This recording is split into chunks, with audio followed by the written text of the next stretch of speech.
Are you sick and tired of having uneven concrete at your Troy home? The top 5 reasons for your Troy concrete sinking. 1. Improper grading. If the ground slopes toward a slab, water runoff can easily penetrate into the soil underneath.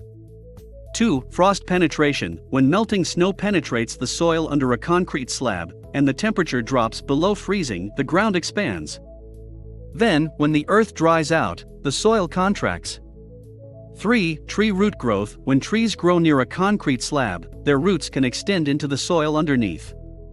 As the root system becomes larger, foot traffic and weather conditions can cause the slab to sink, crack and buckle. 4. Poor water drainage. Even if the ground is properly graded, soil issues can develop if you neglect gutter and downspout maintenance. When moisture runoff from the rooftop flows toward a slab, ponding water can lead to Troy sinking concrete.